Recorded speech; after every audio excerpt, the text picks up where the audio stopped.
नमस्कार मेरे प्यारे साथियों, स्वागत है आपका अपने YouTube चैनल पवन हिस्ट्री क्लासेज में।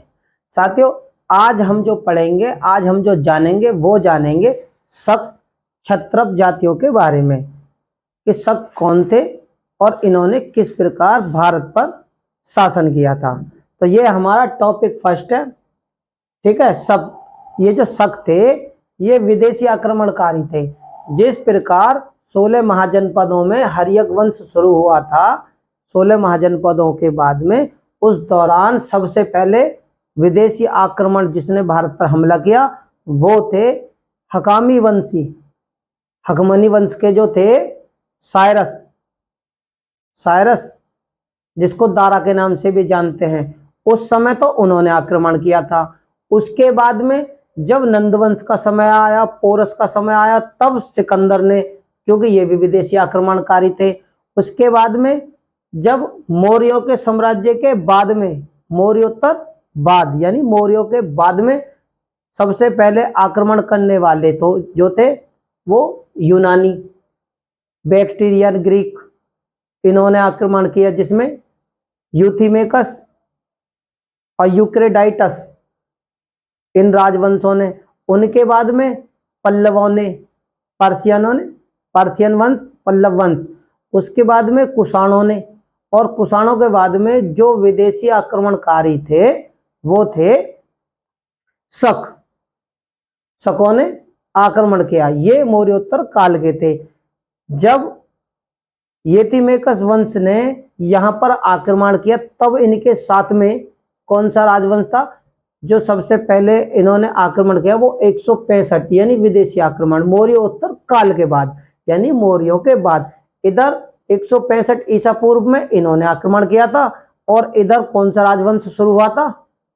शुंग वंश, जो कि 185 ईसा पूर्व में मौर्यों के अंतिम शासक वेदरथ की हत्या करके उन्हीं के सेनापति पुष्यमित्र शुंग ने अपना साम्राज्य। तो मेरा समझाने का जो मतलब है, जो कहने का जो मतलब, जो हम जान रहे हैं वो ये कि सबसे पहले किन किन समय पे किन किन विदेशी शासकों ने आक्रमण किया, और जब विदेशी आक्रमण भारत पर हो रहे थे तब विदेशी आक्रमण के साथ में भारत में भी उस समय कौन कौन से राजाओं का शासन था। इनके बारे में मैं अलग से वीडियो बनाकर आपको समझाऊंगा, क्योंकि पेपरों में इनसे बहुत ज्यादा क्वेश्चन मिलाने के लिए पूछे जाते हैं, चाहे वो कोई भी हो। क्योंकि अब जो भी पेपर आते हैं ना, जो भी कंपटीशन है वो मोटे स्तर का कंपटीशन नहीं है, थोड़े से कठिन परिश्रम का, और इनके अंदर क्या क्या घटनाएं घटी उनसे ज्यादा पूछे जाते हैं। तो मेरे प्यारे साथियों, देरी ना करते हुए बिल्कुल भी मेरी वीडियो आपको अच्छी लगे तो इसे लाइक, शेयर और चैनल को सब्सक्राइब करना बिल्कुल भी ना भूलें। शुरू करते हैं। शक क्षत्रप ये क्या थे? ये मध्य एशिया के ही निवासी थे। कहां के? ये मध्य एशिया के निवासी थे। और इनका जो समय है, देखो 165 ईसा पूर्व में, इनसे पहले 4 साल पहले यूथिमेकस वंश वो अभी आए थे। इसी प्रकार ये भी मध्य एशिया से ही निकल कर आए, और 161 ईसा पूर्व ये मध्य एशिया में जो इनका समय है 161 ईसा पूर्व में आए थे। क्यों आए थे? क्योंकि एक यूची जाति थी, यूची नामक जाति ने इन्हें अपने मूल स्थान मध्य एशिया से निकाल दिया, विवश कर दिया, खदेड़ दिया। वहां से ये चले, और जब वहां से ये चले तो ये पहुंचे बैक्टीरिया और पर्थिया राज्य में पहुंचे। तो वहां पर क्या था? इन्होंने देखी हिंद यूनानी इंडो ग्रीक जो शासक थे वो निर्बल और कमजोर थे। तो इन्होंने शकों ने बैक्टीरिया और पर्थिया पर ना इन्होंने अपना कब्जा जमा लिया, वहां पर इन्होंने अपने अधिकार कर लिए। उसके बाद में इन्होंने उनकी कमजोरी का फायदा उठाकर क्या करा था? भैया इन्होंने कहा, अब मैंने जो आपको बताया कि मध्य एशिया के निवासी से इन्हें 161 ईसा पूर्व में खदेड़ दिया गया। किसने खदेड़ा था? यूची नामक जाति ने। अब इन्होंने वहां के साम्राज्य में क्या देखा कि कमजोर होने के कारण इन्होंने बैक्टीरिया और पर्थिया इन्होंने अपना कब्जा कर लिया, और शासकों की कमजोरी का फायदा उठाकर इन्होंने उसके बाद में कंधार और बलूचिस्तान पर भी अपना नियंत्रण कर लिया। अब इसके बाद में जब इन्होंने पर्सिया पर अपना नियंत्रण स्थापित किया तो इनका संघर्ष, शकों का संघर्ष किससे? पर्थियानों पर। पर्थियानों से इनका संघर्ष हुआ जिसमें ये हार गए। क्या? इनको पर्थियानों ने शकों को हरा दिया। उसके बाद मजबूरन इन्हें उस जगह से भी निकलना पड़ा। जब ये उस जगह से निकले तो ये भारत की ओर चल दिए। कहां से? शक जो है भारत में इन्होंने किस प्रकार प्रवेश किया? जब यहां पर ये हार गए इनसे तो इन्हें वहां से खदेड़ा गया तो ये भारत की ओर चल दिए। जब ये भारत की ओर चले तो इनकी दो शाखा, शकों की दो शाखा भारत में आई। वो शाखा कौन कौन सी थी? जो दो शाखाएं भारत में आई, एक थी शैवेग मुरुंड और वे ईरानी। शैवेग, मुरुंड और ईरानी, ये शाखाएं भारत में शकों की आई। और पहली शाखा ने क्या करा? पहली शाखा उत्तरी सीमा की तरफ से और दूसरी शाखा दक्षिण से, यानी पहली शाखा उत्तरी की तरफ से आई, दूसरी शाखा दक्षिण की तरफ से आई। ठीक है ना? और इनकी तीसरी शाखा ने तीसरी सदी तक कुछ हिस्सों पर, भारत के उधर बैक्टीरिया की साइड में कुछ हिस्सों पर कब्जा जमाए रखा। क्या? तीसरी शाखा ने तीसरी सदी तक कुछ हिस्सों पर अपना प्रभाव रखा। लेकिन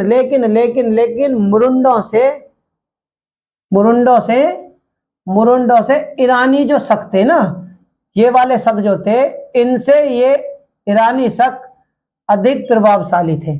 यानी अधिक प्रभावशाली समझ लो, मजबूत समझ लो, ताकतवर समझ लो, ये बहुत ज्यादा प्रभावशाली थे। भारत में शकों की जो शाखाएं, अब भारत में शकों की 5 शाखाएं आई। मुरुंडों के बाद में ईरानी जो प्रभावशाली थे, इनसे भी भारत में शकों की 5 शाखाएं आई, जिन्होंने अपनी अलग अलग राजधानियां बनाई। क्या? इन सभी 5 शाखाओं ने भारत में अलग अलग राजधानियां बनाई। वो राजधानियां कौन कौन सी है उनके बारे में जानते हैं। जैसे कि एक शाखा ने अफगानिस्तान में जगह बना ली। ठीक है जी। और दूसरी शाखा ने पंजाब, तीसरी शाखा ने मथुरा और चौथी शाखा ने पश्चिमी भारत में अपनी राजधानियां बनाई। अब भारत में 5 शाखाएं आई और पांचों ने अलग अलग क्षेत्रों में अपनी राजधानियां बना ली। राजधानियां बनाई तो क्या हुआ? ईसा की चौथी सदी के आरंभ तक इन्होंने शासन किया। यानी ईसा मसीह से जब 400 साल बाद सन चला, उसके आरंभ के, चौथी सदी के आरंभ के इन्होंने अपना शासन किया।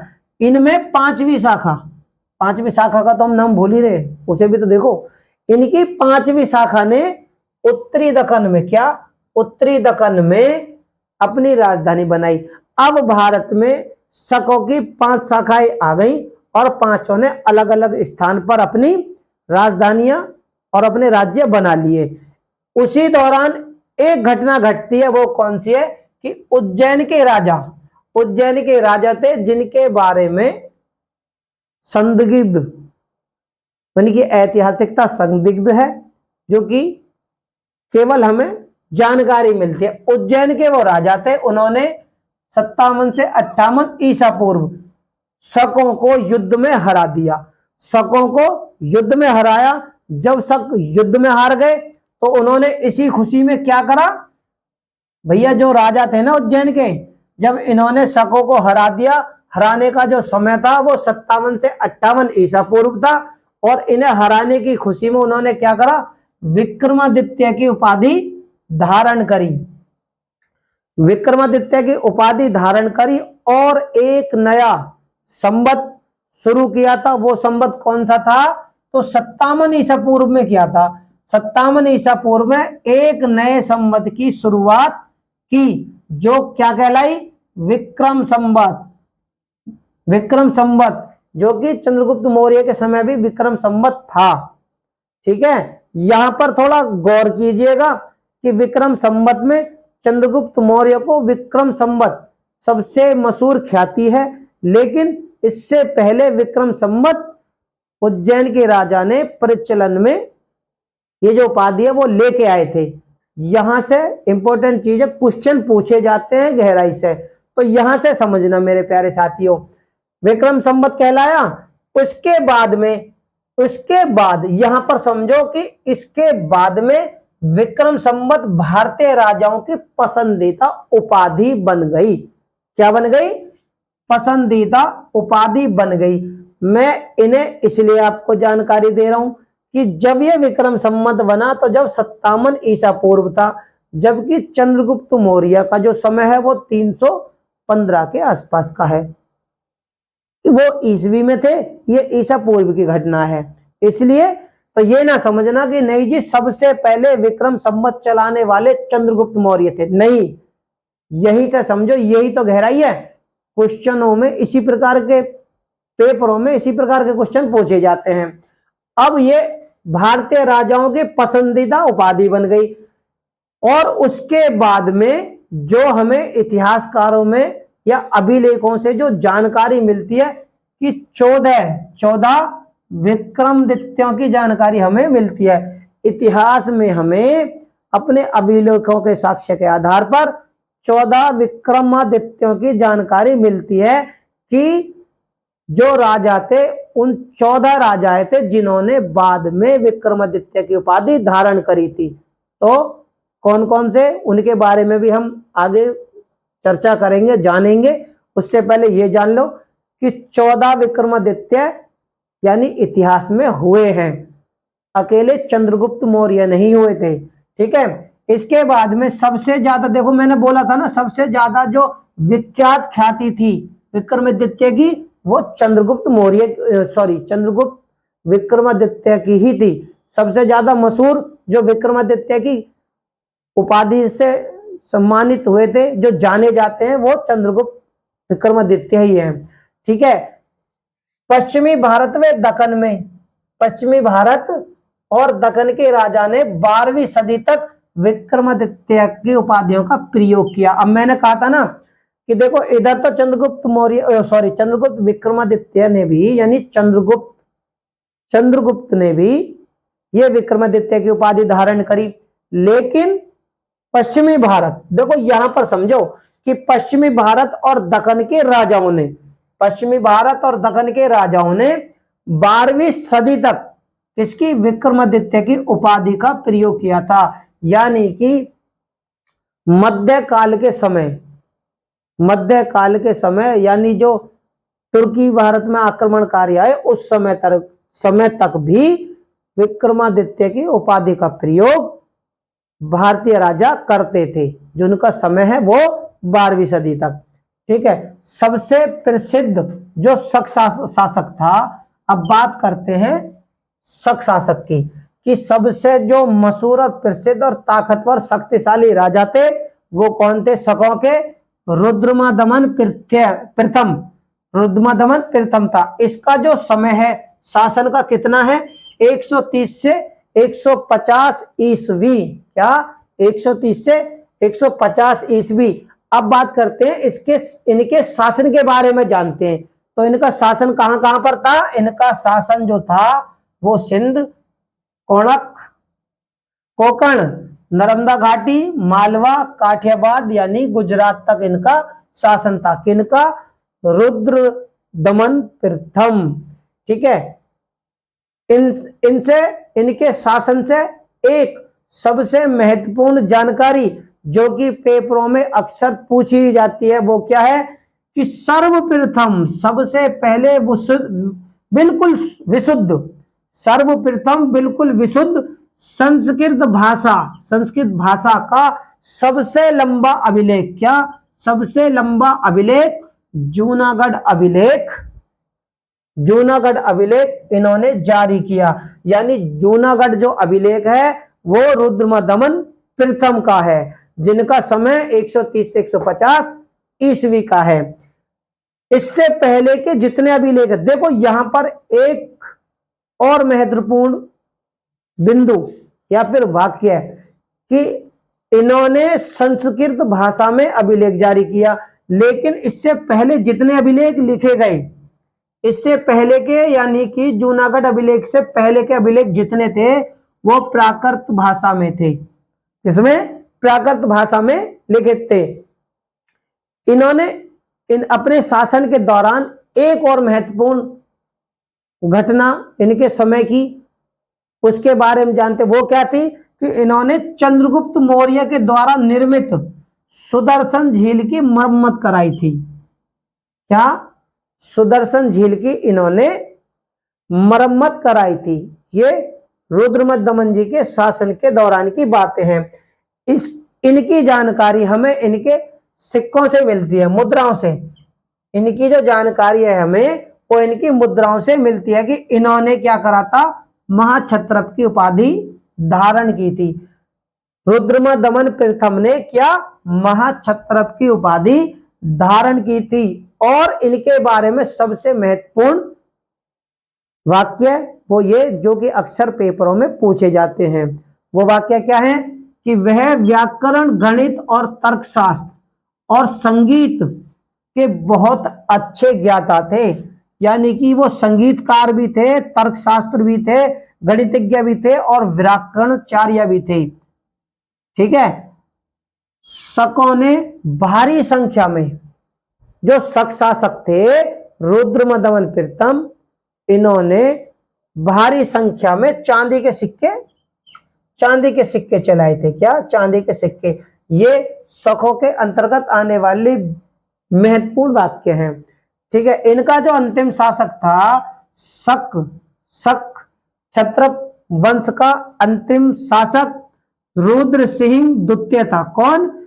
रुद्र सिंह द्वितीय अंतिम शासक था। इसके बाद में शकों की ताकत और राजाओं की ताकत निर्बल होती चली गई। उसके बाद में क्या हुआ, चंद्रगुप्त ने इन्हें हराकर इनके राज्य को गुप्त साम्राज्य में मिला लिया। ये हो गई शकों की बात, जो कि विदेशी आक्रमणकारी थे। चंद्रगुप्त मौर्य ने हराकर रुद्र सिंह द्वितीय को और इसके राज्य को गुप्त साम्राज्य में मिला लिया। अब बात करते हैं हम कि जब विदेशी आक्रमणकारी थे तो उधर फिर भारतीय शासक वर्ग भी, भाई इधर अब विदेशियों का अगर आक्रमण चल रहा था तो भारतीय शासक वर्ग भी शासन कर रहे थे। तो अब हम उनके बारे में जानेंगे। तो क्या था उन्हें, भारतीय शासक वर्ग की अगर हम बात करें तो मौर्यों के बाद में, क्योंकि मौर्यों के बाद में ही विदेशी आक्रमणकारियों ने आक्रमण किए, तो उनके बारे में हमने इस वीडियो के माध्यम से और पिछली वीडियो के माध्यम से जाना कि उनके अंतर्गत कौन कौन से महत्वपूर्ण ऐसे वाक्य जिनसे प्रश्न पेपरों में पूछे जा सकते हैं। अब हम बात करते हैं भारतीय शासक वर्ग के बारे में जानते हैं। तो मौर्यों के बाद में कौन सा शासक वर्ग थे? शुंग वंश, कण्व वंश और चेदी वंश। अब हम बात करेंगे, अब हम जानेंगे शुंग वंश के बारे में। भाई मौर्यों के पतन के बाद में मगध की सत्ता शुंगों के हाथ में आ गई। क्या? मगध की सत्ता किसके हाथ में आई? शुंगों के हाथ में। और शुंगों का जो संस्थापक था वो कौन था? वो पुष्यमित्र शुंग था। भाई शुंग वंश का संस्थापक पुष्यमित्र शुंग था। इन्होंने क्या करा था, इनका जो समय है, अपना साम्राज्य स्थापित करने का समय है 185 ईसा पूर्व। और मौर्यों के बाद में जब विदेशी आक्रमणकारियों ने हमला किया था वो कौन सा समय था? 165 ईसा पूर्व। तो ये इनका समय उनसे पहले है। तो 185 ईसा पूर्व इन्होंने क्या करा था, अंतिम मौर्य शासक वेदरथ की हत्या की। और हत्या कब की थी? वो जब वो सेना का निरीक्षण कर रहे थे तब उनकी हत्या की। क्योंकि पुष्यमित्र शुंग मौर्यों के सेनापति थे। क्या? उनके सेनापति थे, इसलिए उन्होंने उस दौरान इनकी हत्या की। इनके बारे में जानकारी हमें पुरातात्विक स्रोतों से और साहित्यिक स्रोतों से मिलती है। किनसे? इनकी जानकारी हमें पुरातात्विक और साहित्यिक स्रोतों से मिलती है। अगर हम साहित्यिक स्रोतों की बात करें तो कौन कौन से ऐसे ग्रंथ हैं जो हमें उनके बारे में इस तरह की जानकारी देते हैं? तो वो है पतंजलि का महाभाष्य और कालिदास का मालविक अग्निमित्रम, मालविक अग्निमित्रम और वाण भट्ट का हर्षचरित, जो कि अलग अलग समय के हैं, लेकिन पतंजलि का जो महाभाष्य है ये शुंग काल के ही हैं, कालिदास गुप्त काल के हैं और वाण भट्ट हर्ष। ठीक है जी। जैन लेखक भी हमें इस चीज की जानकारी देते हैं। तो जैन लेखकों में जो जानकारी देते हैं वो कौन से देते हैं? मेरुतुंग, मेरुतुंग का थेरावली, मेरुतुंग जी ने थेरावली लिखी, वो इस घटना की जानकारी देते हैं। और बौद्ध ग्रंथ महायान, बौद्ध ग्रंथ महायान का जो दिव्य विधान है, दिव्य विधान भी हमें इस चीज की जानकारी देता है। और क्या जानकारी मिलती है? तारकनाथ, जो तारकनाथ थे जो कि लांबा थे, तिब्बती, तिब्बती जो तारकनाथ थे उन्होंने बुद्ध का इतिहास लिखा, बुद्ध का इतिहास उन्होंने लिखा, उसमें भी इस घटना के बारे में जानकारी है कि शुंग वंश का संस्थापक पुष्यमित्र शुंग थे और इन्होंने ही वेदरथ की हत्या करी थी। ठीक है, तो इसकी जानकारी हमें कुछ ऐसे विद्वान हैं, कुछ उनके लिखित ग्रंथ हैं, काव्य हैं, जिनसे हमें उनकी इस घटना की जानकारी मिलती है। बात करते हैं अभिलेखों की। अभिलेखों से हमें किस प्रकार से जानकारी मिलती है? तो खारवेल के हाथी गुंफा से, खारवेल के हाथी गुंफा अभिलेख से, और धनदेव, धनदेव का अयोध्या अभिलेख, ये धनदेव महोदय हैं, इनके अयोध्या अभिलेख से भी हमें इस चीज की जानकारी मिलती है। और जो जानकारी मिलती है और जो हम जान सकते हैं वो है सांची और भरहुत के स्तूपों से। लेकिन इनमें इनकी जानकारी ज्यादा ना होकर कलात्मक प्रगति की जानकारी है। यहां से क्या चीज इंपॉर्टेंट है? कलात्मक प्रगति की जानकारी देते हैं। कौन देते हैं? सांची और बृहत।